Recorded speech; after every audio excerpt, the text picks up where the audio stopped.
especially in circumstances like this. Alexis Matthews, WLKY News. Now, Klingenfuss is on paid leave while the shooting is under investigation. A motorcyclist was rushed to the hospital after being seriously injured in a crash in East Louisville. It happened just after 2:30 this afternoon on Westport Road. Police say a man lost control and went off the road at Rollington Road. We're told that he suffered critical injuries. Now to one of the Derby Festival's original and long-standing traditions, the Great Steamboat Race. Last night, we learned that the Belle of Louisville would not compete against the Belle of Cincinnati after a leak was found inside the bulkhead of the boat. A smaller boat called the Mary M. Miller was called in to take the Belle's place in the race, and she did a very good and admirable job. The Miller, which is also from Louisville, came out victorious, reaching the wharf ahead of the Belle of Cincinnati, last year's winner. So the captain of the Mary M. Miller was presented with the coveted silver antlers. By the way, if you were wondering, back in the late 1800s, Mary M. Miller made history when she became the first woman in the U.S. to earn her steamboat master's license, and she was from the Portland area here in Louisville. The Great Steamboat Race dates all the way back to 1963. Not having the Belle of Louisville in the Great Steamboat Race was just one of a list of challenges that the Kentucky Derby Festival has faced this season, as you well know. Weather postponed the Great Balloon Race and canceled Thunder over Louisville and the Balloon Glow altogether. Despite those challenges, Derby lovers have been supporting other events like the Pegasus Parade, the Mini Marathon, and Festiville. Considering a catastrophic flood just a few weeks ago, and we still have some evidence of it out here, I think our city is doing a wonderful job about pulling this together and doing what they can, and I'm still having fun. This is a way to enjoy Derby stuff without having to go to the Derby.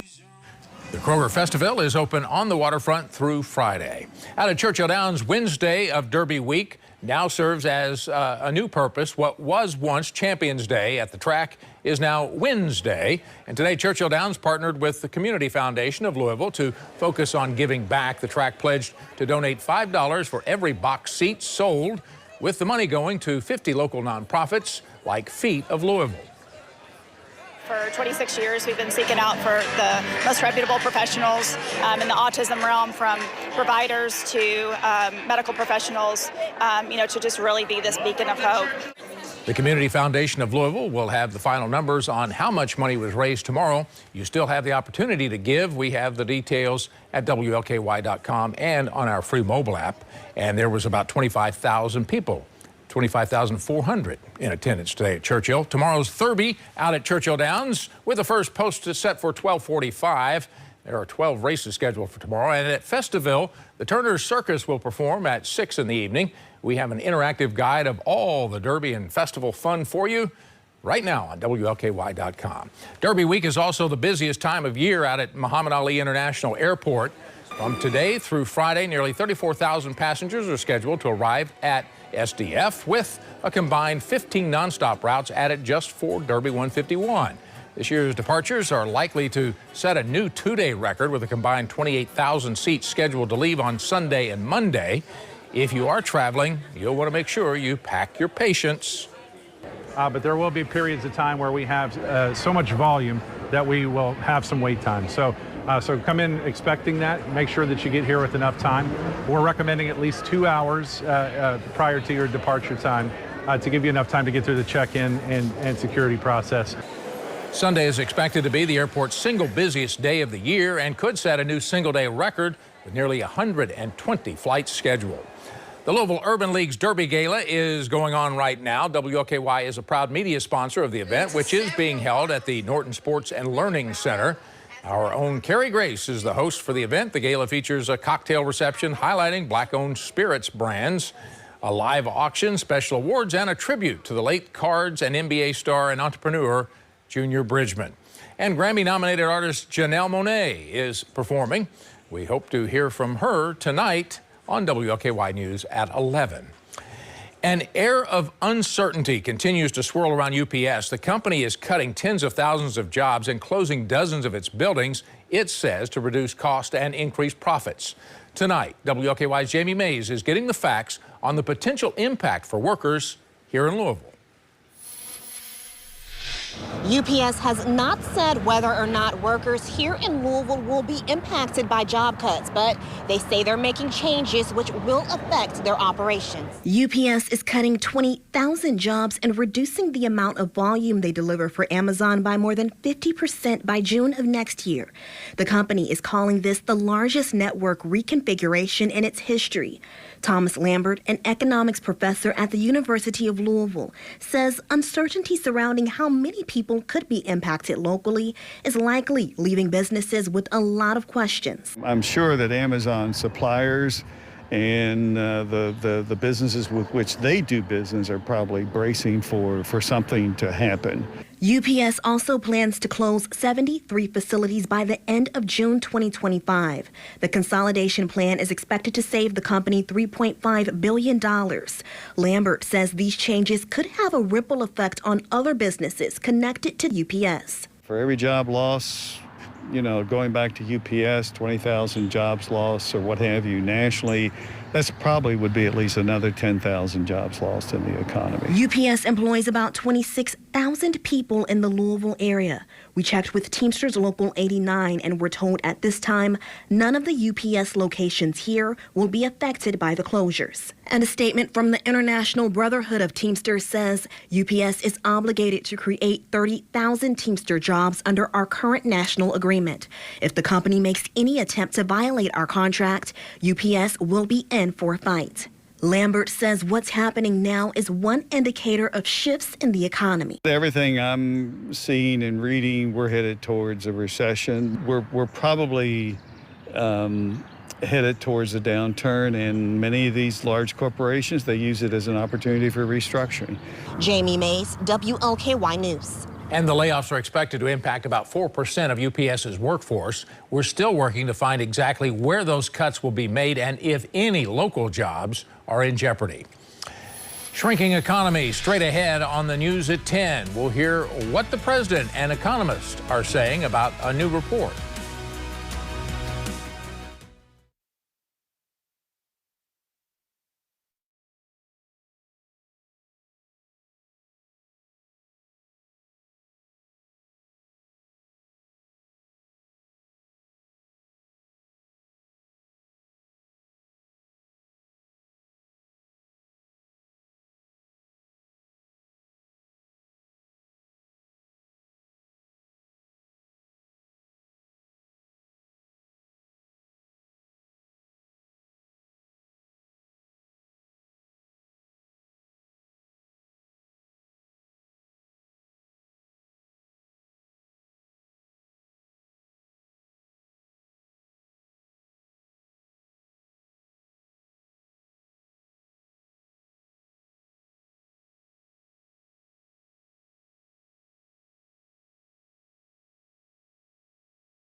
President Trump is touting his economic achievements during his first 100 days, but a new government report shows the U.S. economy had its worst quarter since 2022.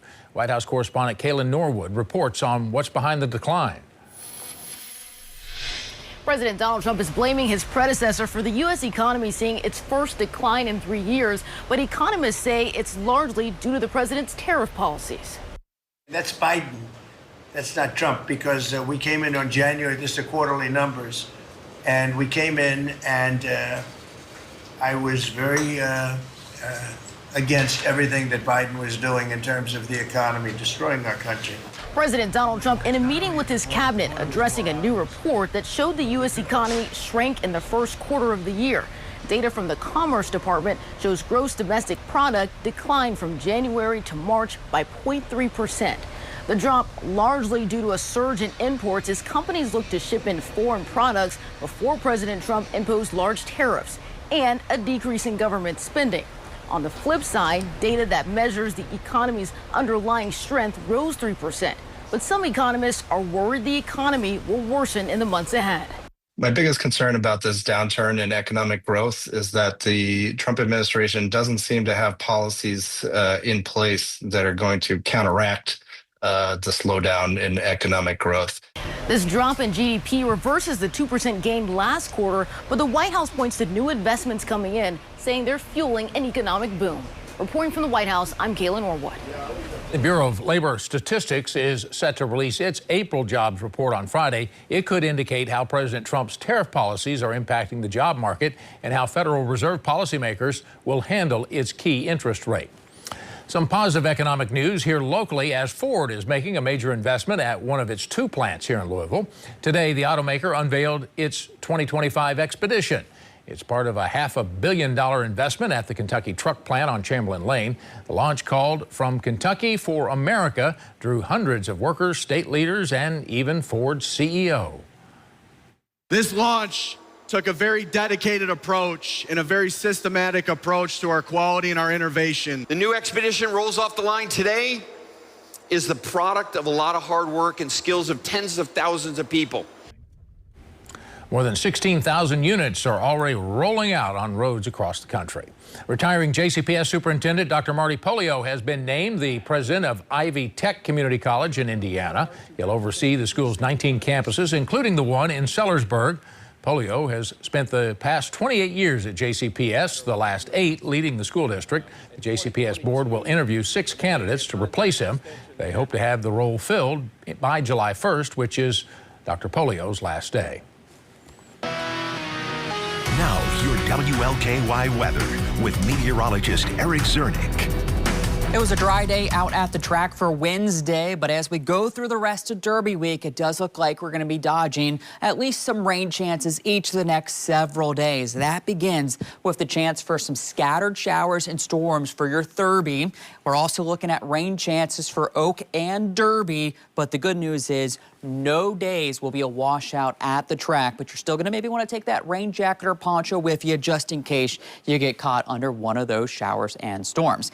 The ones that do develop tomorrow afternoon, we're going to have to keep a close eye on. The Storm Prediction Center has us under that slight risk, or a level 2 out of 5, for the possibility of the storms that do begin to develop could be on the strong to severe side, like we saw this evening across southern Indiana. That could produce some damaging wind gusts, maybe an isolated spin-up tornado, and the possibility for some large hail. And that's just because, again, it's going to be another hot and humid day with temperatures in the low 80s. That's going to provide the fuel for any of those storms that do fire up to be on the stronger side. So let's take you through your futurecast and time this out for you. The rest of this evening, though, the showers and storms that did fire up are fading, and we should remain dry for the rest of tonight. Just some high clouds working into the area. So we'll wake up to dry conditions, partly sunny skies through the first half of the day. And I really think as you head out to the opening of the gates in the first couple races, shouldn't have any issues. You can see maybe a stray shower trying to develop by lunchtime, but most of us are dry.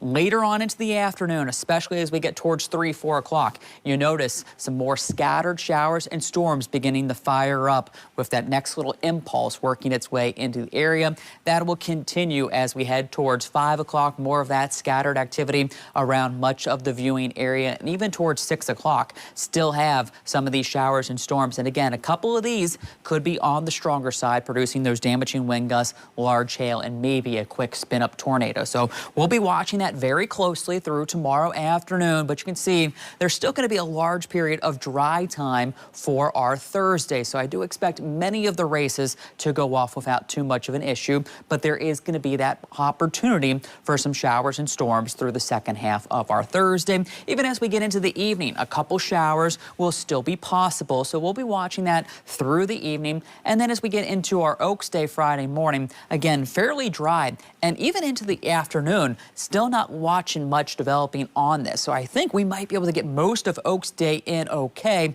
but maybe as you're starting to leave the track as we head towards 6, 7 o'clock, that's when we'll be watching for another batch of some pretty hefty showers and thunderstorms working into the area. But hopefully we can get through all the events and get people home before these storms really begin to push into the area. Things then clear out and we should have some quieter weather going into the overnight hours. So right now, fairly quiet out there, still warm. 78 degrees is what we got here in town. Looking at your Thursday, we'll start off with temperatures in the upper 60s, should climb into the upper 70s by lunchtime with mostly cloudy skies, and then we'll get into the 80s with that chance for a few scattered showers and storms through the afternoon. So your Thurby forecast, warm and humid, 82 degrees with some scattered afternoon showers and thunderstorms possible. So again, just keep that in mind, but hopefully most of the day is dry. Your Oaks and Derby forecast, warm and muggy still for Oaks, highs near 80 with some late day storms. Derby, not as hot, just 73